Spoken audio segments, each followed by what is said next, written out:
Assalamualaikum warahmatullahi wabarakatuh. Waalaikumsalam warahmatullahi wabarakatuh. Bismillahirrahmanirrahim. Wassalatu wassalamu ala Rasulillah wa ala alihi wa sahbihi wa ala ma ba'd. Alhamdulillah, pada kesempatan pagi ini kembali kita bisa melanjutkan bahasan kita dari kitab Matn al-Waraqat karya Imam Al-Juwaini, yang pada kesempatan di pagi ini insya Allah kita akan masuk ke bahasan berikutnya, bahasan yang baru, yaitu al-ijma'. Bahasan sebelumnya adalah tentang ta'arud. Ya, jadi setelah selesai bahasan ta'arud dan sampai dengan bahasan tentang 4 jenis ta'arud, bahasan berikutnya kita masuk ke bahasan ijma'. Ya, kita lihat sama-sama di sini di bahasan ijma' ini, Imam Al-Juwaini rahimahullah ta'ala mengatakan, wa ammal ijma'u fahuwa ittifaqu ulama'il asr ala hukmil hadisati. Adapun ijma' itu adalah kesepakatan ulama di satu zaman untuk hukum suatu kejadian. Wa na'ni bil ulama'i al-fuqaha. Yang kita maksudkan ulama di sini adalah fuqaha. Wa na'ni bil hadisati al-hadisata syar'iyyata. Dan yang kita maksudkan dengan peristiwa atau kejadian adalah hadisah, peristiwa atau kejadian yang bersifat syar'i. Wa ijma'u hadhil ummati hujjatun duna ghairiha. Dan kesepakatan umat ini adalah hujjah. Dan itu tidak berlaku pada selainnya. Liqaulihi sallallahu alaihi wasallam, karena sabda Rasul sallallahu alaihi wasallam, la tajtami'u ummati ala dhalalah. Umatku tidak mungkin bersepakat dalam kesesatan.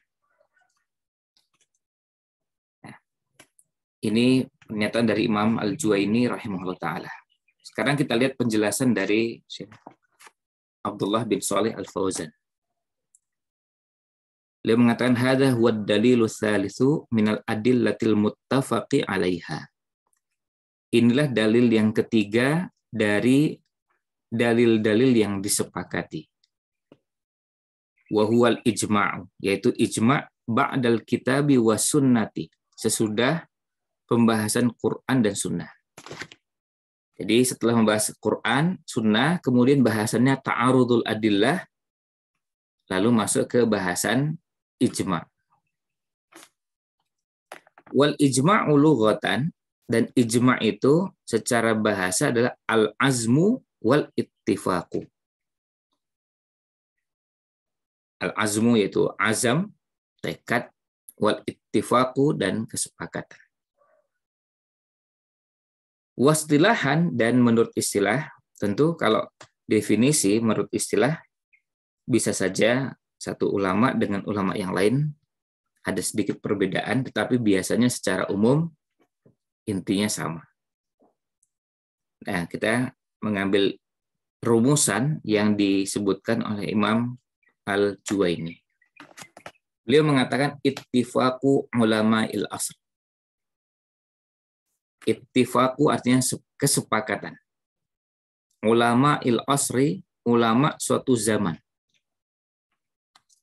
Ala hukmil hadisati, untuk hukum suatu kejadian.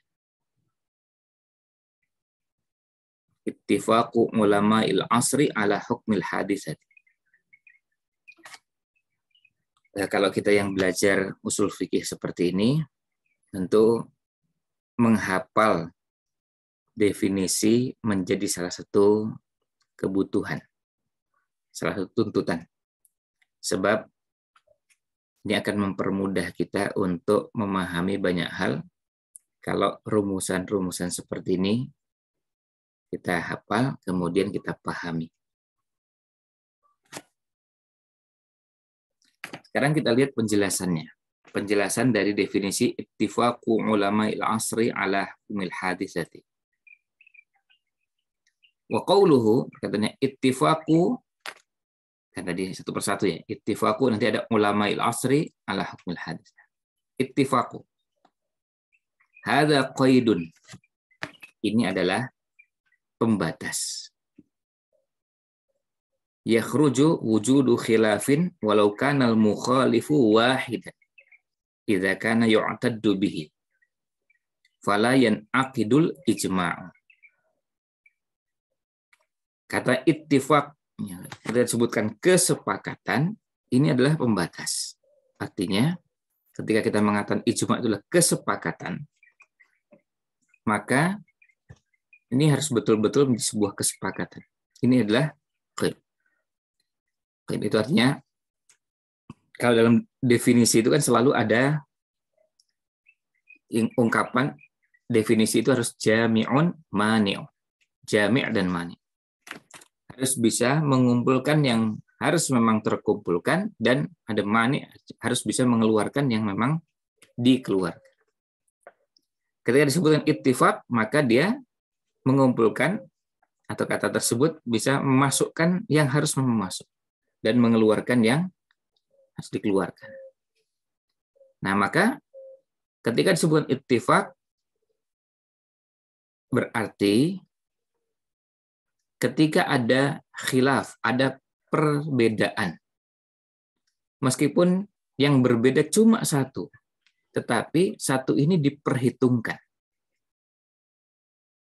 Satu, misalnya dari sekian banyak itu, lalu ada satu yang dikenal sebagai ulama, sebagai salah seorang di antara fuqaha yang diperhitungkan, maka tidak dikatakan ijma'. Fala yanaqidul ijma'.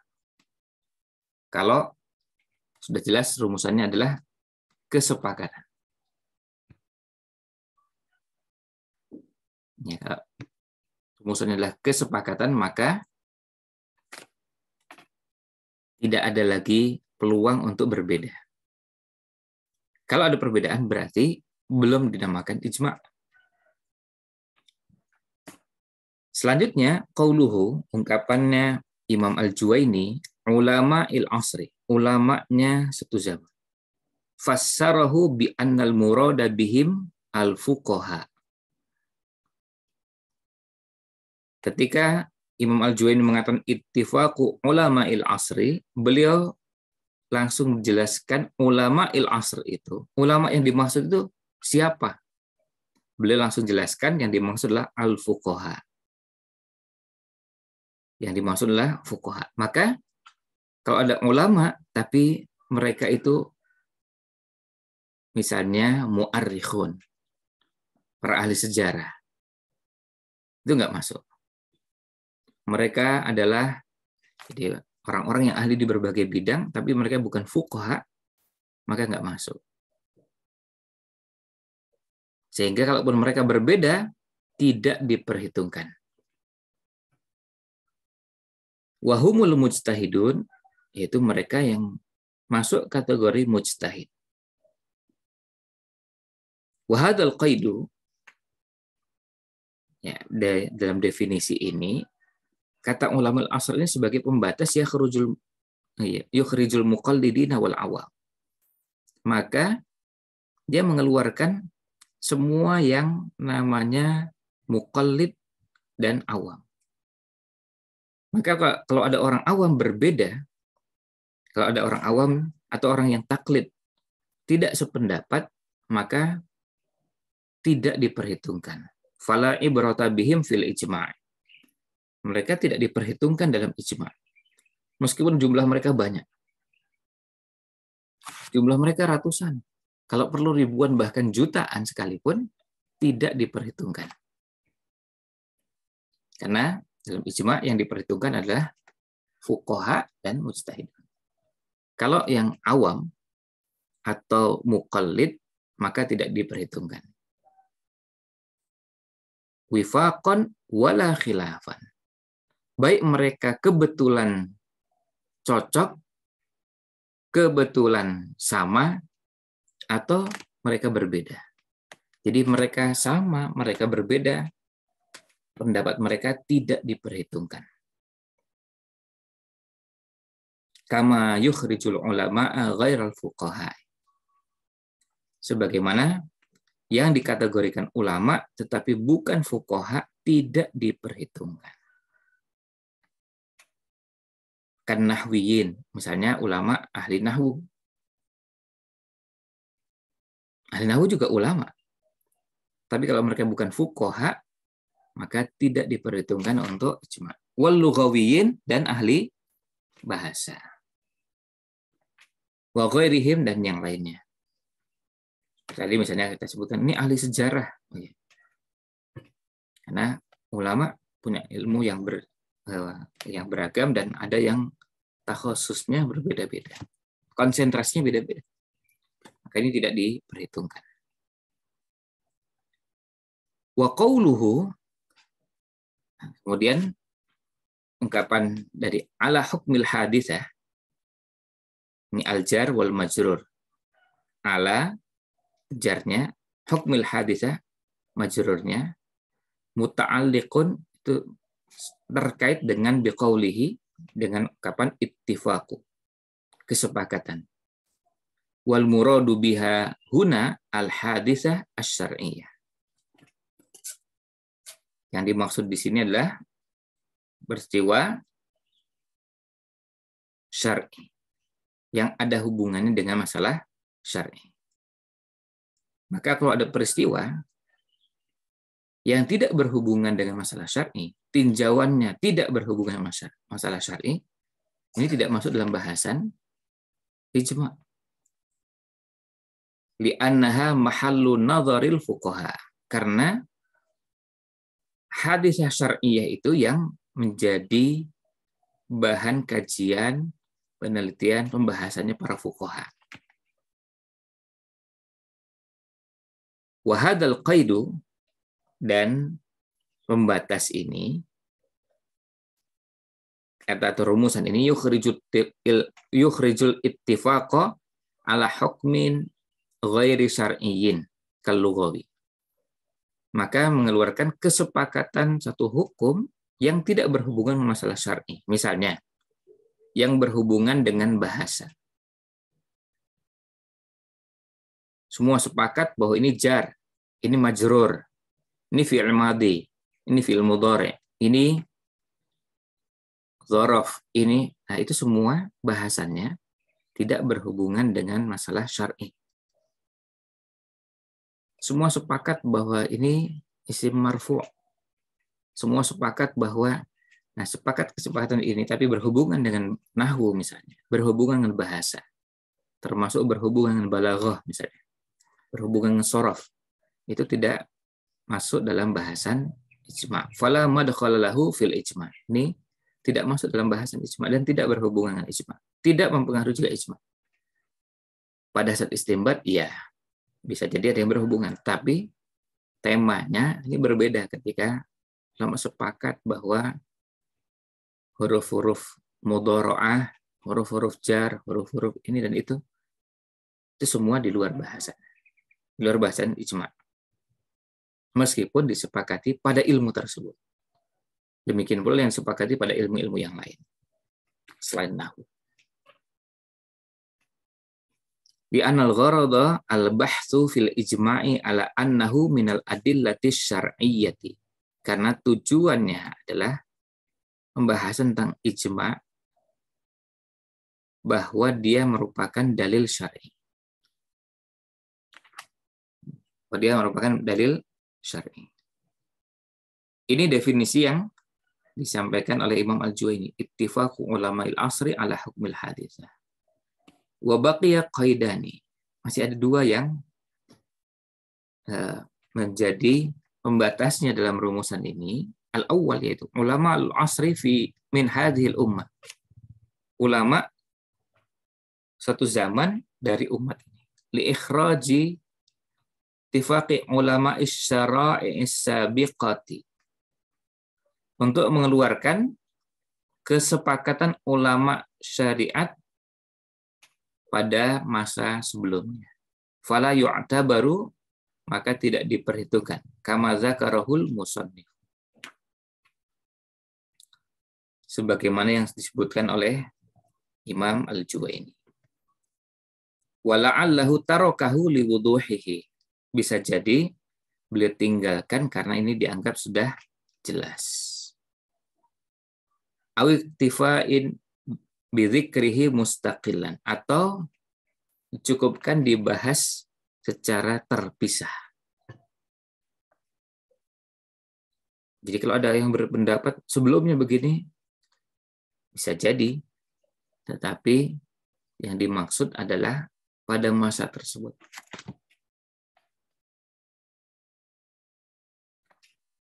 Asani, yang kedua, ba'dan Nabi sallallahu alaihi wasallam, sesudah Nabi sallallahu alaihi wasallam.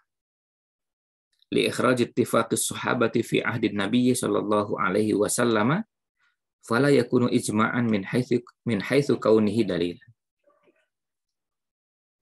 Bahwa kalau kita bicara ijma' itu pasti ijma'nya ba'dan Nabi sallallahu alaihi wasallam, sesudah wafatnya Nabi sallallahu alaihi wasallam. Untuk mengeluarkan kesepakatan sahabat pada masa Nabi Shallallahu Alaihi Wasallam, maka sahabat meskipun sepakat tidak dianggap sebagai ijma. Para sahabat misalnya sepakat dalam sebuah bahasan, tidak dianggap sebagai ijma. Tidak dianggap sebagai sebuah dalil ketika di situ ada Nabi Shallallahu Alaihi Wasallam dan beliau masih hidup. Li'anna dalila hasala bi sunnatin Nabi sallallahu alaihi wasallam min qaulin aw fi'lin aw taqririn. Karena dalil itu sudah ada, sudah terwujud dengan sunnah Nabi sallallahu alaihi wasallam yang berupa perkataan, perbuatan atau takrir. Seperti kita ketahui, takrir itu artinya perbuatan sahabat yang direstui oleh Nabi Shallallahu Alaihi Wasallam. Perbuatan sahabat yang didiamkan padahal beliau SAW tahu. Perbuatan sahabat yang diketahui dan Nabi SAW menyetujuinya. Maka itu dinamakan dengan takrir. Nah, itu semua sudah menjadi dalil. Jadi kita sampaikan di awal kan pembahasannya, dalil itu Quran, sunnah. Ya, Quran dulu, kemudian sunnah, dan sunnah itu kalau sudah sunnah Nabi SAW, bisa perkataan, perbuatan, atau takrir, maka sudah jelas. Ya, sudah menjadi dalil, dan sahabat tidak mungkin mengambil pilihan pendapat berbeda dengan sunnah Nabi Shallallahu Alaihi Wasallam. Lalu mereka bersepakat untuk berbeda, itu tidak mungkin. Terus kalau kemudian kita mengatakan para sahabat sepakat, nggak usah sepakat. Kalau di situ sudah sumbernya langsung sunnah, bukan kesepakatan sahabat. Itu sumbernya sunnah Nabi Shallallahu Alaihi Wasallam. Nah, itu sudah bisa dicukupkan dengan sunnah Nabi Shallallahu Alaihi Wasallam. Nah, kemudian setelah itu, setelah wafatnya Nabi SAW, kemudian para sahabat sepakat dengan satu bahasan, nah itu baru bisa dikatakan ijma' ba'dan Nabi Shallallahu Alaihi Wasallam. Artinya setelah wafatnya Nabi Shallallahu Alaihi Wasallam.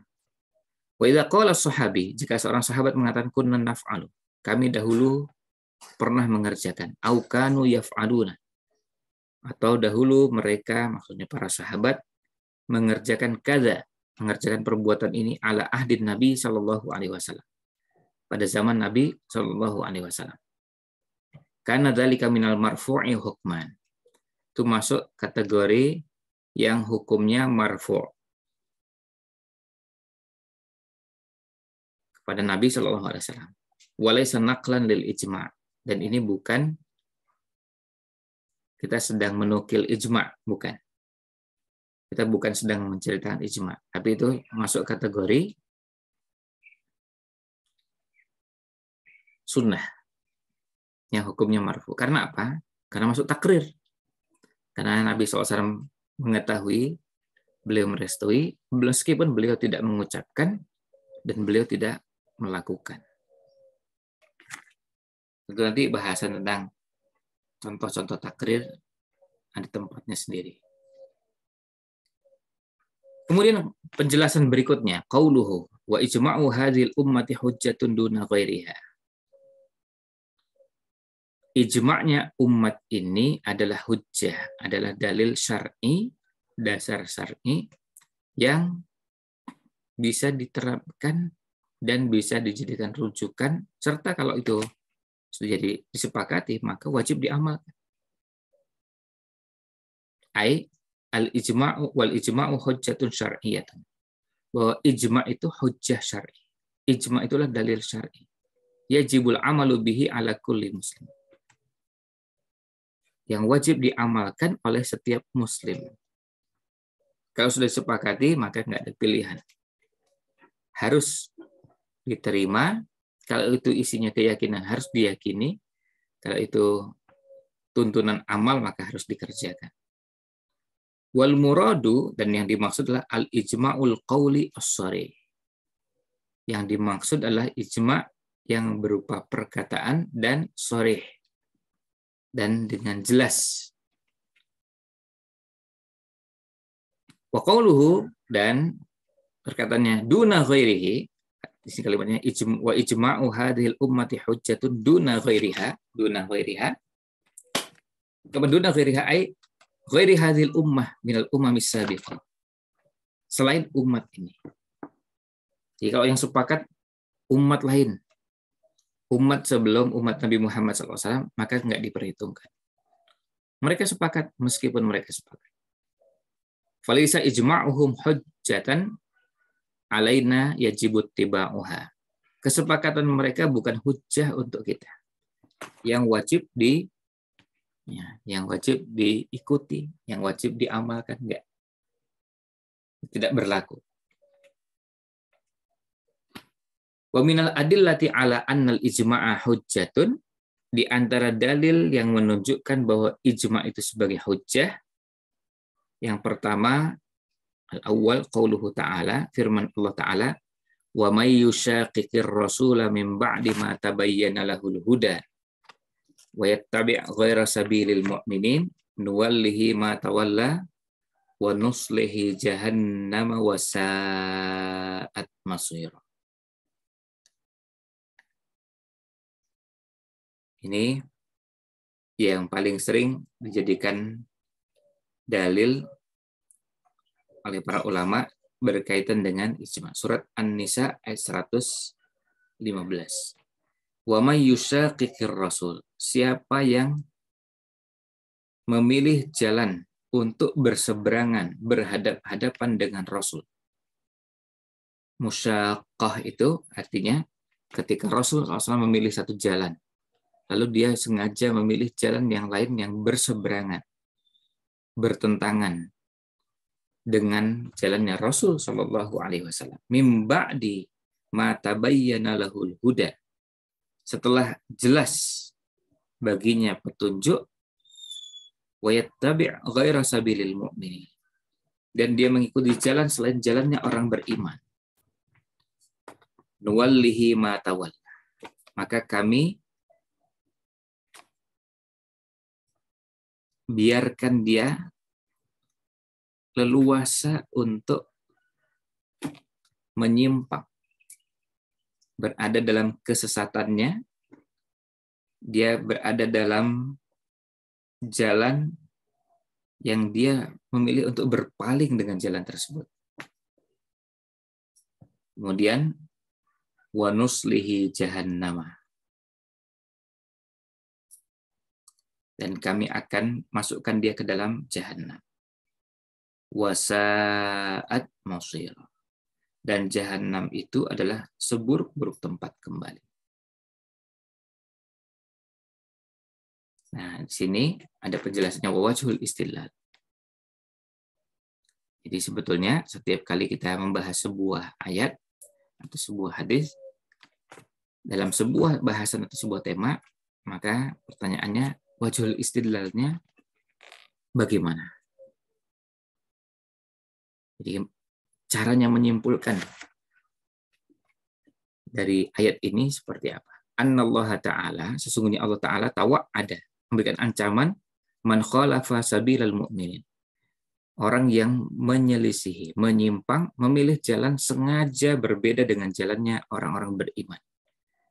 Allah memberikan ancaman dengan apa? Bil azab, dengan azab. Tadi apa? Wa nuslihi jahannam.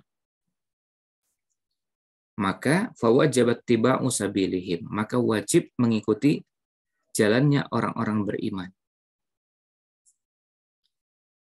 Wa madzaka illa li'annahu hujjatun. Hal tersebut tidak lain karena itu merupakan hujjah. Karena itu merupakan hujjah.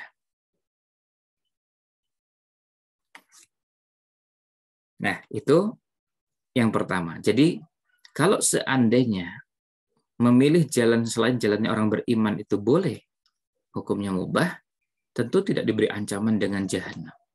Ancaman yang keras.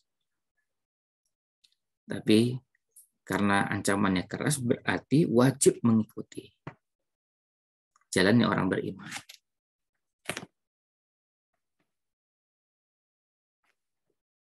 Yang kedua, qauluhu ta'ala, firman Allah Ta'ala, wa kadzalika ja'alnakum ummatan wasatan litakunu syuhada'a 'alan nas. Ini di surat Al-Baqarah ayatnya 143. Dan demikianlah kami jadikan kalian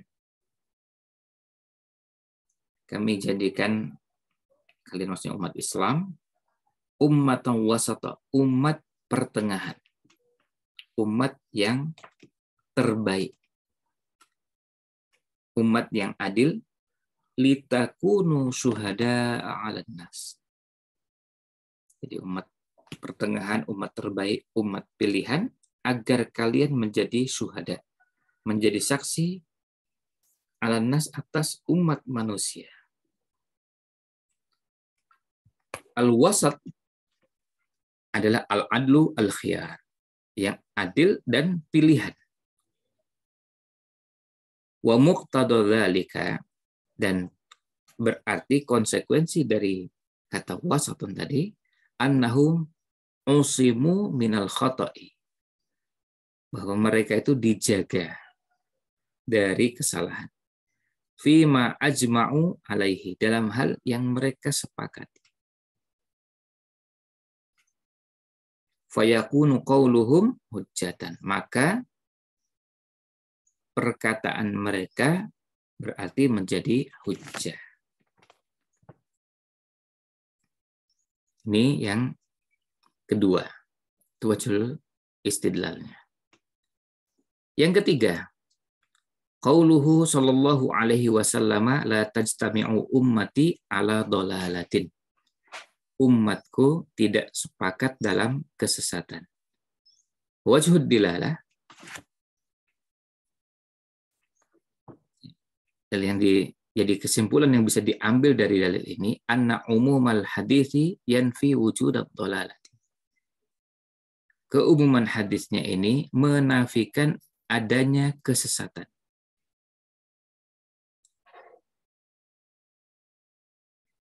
Wal khata' dolalat. Dan kesalahan itu adalah kesesatan. Fala yajuzul ijma'u alaihi, maka tidak boleh bersepakat dalam kesalahan. Tidak boleh bersepakat dalam kesesatan. Fayakunu ma ajma'u alaihi haqqan, maka apa yang disepakati oleh umat itu adalah kebenaran. Fawajabat tiba'uhu, maka wajib diikuti. maka wajib diikuti.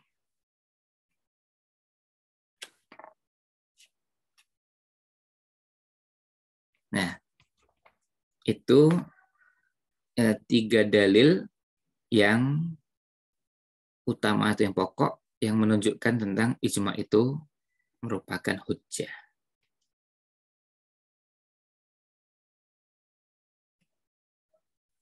Qauluhu, kapannya, artinya perkataan beliau, wasyar'u warada bi asmati hadhil ummah. Syariat itu menjelaskan kepada kita bahwa umat ini maksum.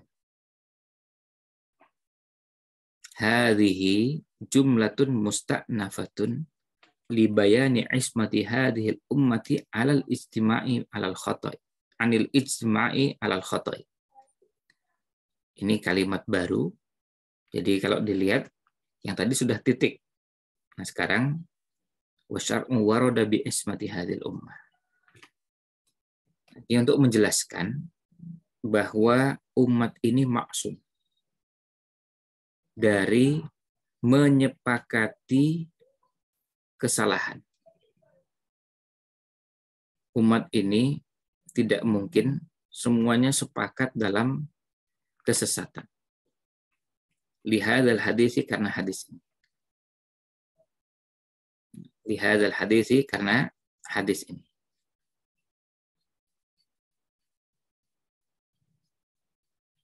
Jadi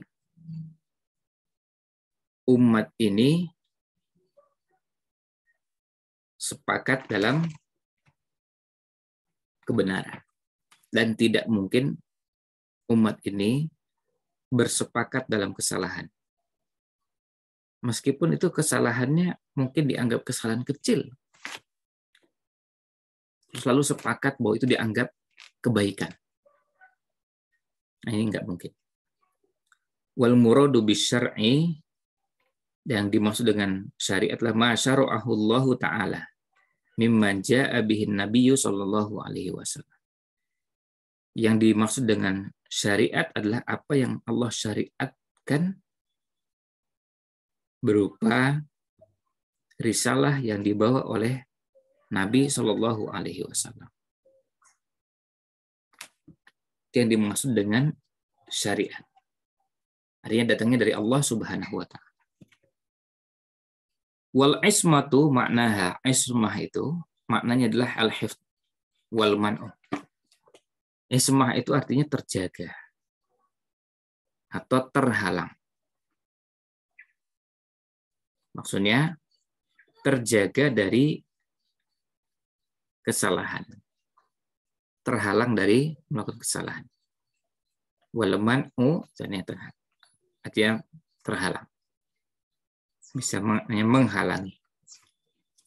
Wal muradu bihadil ummah, yang dimaksud dengan umat ini, man yan'aqidu bihimul ijma'u kama taqaddama. Yang dimaksud dengan umat ini adalah orang-orang yang ijma' itu terlaksana dengan beliau-beliau. Seperti yang sudah disampaikan di atas. Maksudnya bukan umat ini secara keseluruhan. Bukan. Karena bisa jadi misalnya ada di antara umat ini lalu mengumpulkan orang dalam jumlah yang banyak, bahkan bisa jadi lebih banyak dari jumlah para fuqaha, para ulama, lalu mereka menyepakati kesesatan misalnya, atau menyepakati kesalahan. Maka itu tidak masuk. Maka dalam bahasan usul fikih, dalam bahasan fikih, kata kunci yan aqidu bihi itu jadi kata kunci penting, bahwa ada orang-orang yang diperhitungkan dan ada yang tidak diperhitungkan. Maka satu orang alim ketika memilih pendapat dan berbeda dengan yang banyak, itu diperhitungkan. Sementara 1 juta orang awam meskipun berbeda, nggak diperhitungkan. Dengan 1:1 juta. Kalau perlu 1:10 juta. Kalau perlu tambahkan lagi silakan. Nah, itu semua tidak diperhitungkan. Jadi meskipun mereka berbeda, dia punya pendapat berbeda dengan para ulama, meskipun jumlah mereka bukan lagi ribuan, bukan lagi ratusan ribu, tapi jutaan, tidak diperhitungkan. Kemudian yang terakhir, wala yughni an hadhil jumlati ma taqaddama min isbati hujjiyat ittifaqihim.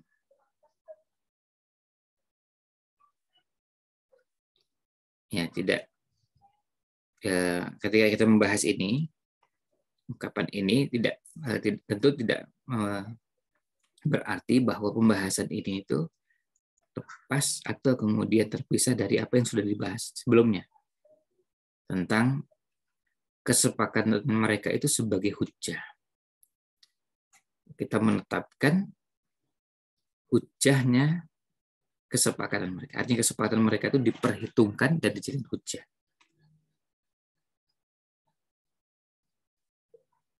Di annahu la yalzamu minal hujjiyati isbatul asma. Fa inna qaulal mustahil wahidi hujjatun ala muqallidihi ma'adami ismatihi. Karena ketika kita mengatakan bahwa ini hujjah, itu tidak berarti bahwa mereka maksum. Karena perkataan seorang mujtahid yang diperhitungkan pendapatnya. Ketika beliau punya pendapat dan satu orang mujtahid, maka dia jadi hujjah atas orang-orang yang taklid padanya. Tapi tidak dikatakan sebagai maksum. Yang maksum itu adalah kesepakatan. Maka pada saat kita bicara tentang ijma, ada dua bahasan atau dua hal di sini antara ijma itu sebagai hujjah dan kemaksuman. Ada orang-orang yang diperhitungkan pendapatnya dan dia bisa menjadi hujjah atas orang-orang yang mengikutinya atau yang taklid kepadanya. Tapi beliau tidak maksum. Beliau tidak maksum. Nah, di sini kita bisa lihat, terutama dalam bahasan ketika orang-orang taklid kepada seseorang, tentu tidak boleh dibawa kepada kondisi, pada keadaan, pada pemaknaan bahwa ini sebagai hujjah. Lalu kemudian berarti orang ini maksum. Nah, enggak begitu. Beliau jadi rujukan, iya. Beliau jadi maksum, tidak. Tapi kalau umat ini, ulama ini sudah sepakat dengan sebuah bahasan. Misalnya, sepakat dengan bahasan yang berhubungan dengan entah itu sholat, puasa, atau bahasan tentang pernikahan, tentang apa saja. Maka dia menjadi hujjah. Dan di waktu yang sama sekaligus juga bahwa mereka terjaga dari sepakat dalam kesesatan atau sepakat dalam kesalahan. Nah, ini namanya hujjah. Tetapi satu persatu dari mereka ini tidak berarti maksum. Person dari ulama itu tidak berarti maksum. Nah, demikian bahasan kita berkaitan dengan ijma dari kitab Al-Waraqat dengan syarah dari Syekh Abdullah bin Shalih Al-Fauzan. Mudah-mudahan ini bisa menambah pengetahuan kita tentang ijma. Dan insya Allah pada pertemuan berikutnya akan masuk ke bahasan lanjutannya masih berhubungan dengan ijma, yaitu min masailil ijma. Ada masalah-masalah berikutnya yang berhubungan dengan ijma. Sekian, wallahu a'lam. Sallallahu alaihi wasallam ala Nabi Muhammad wa ala alihi wa sahbihi ajmain.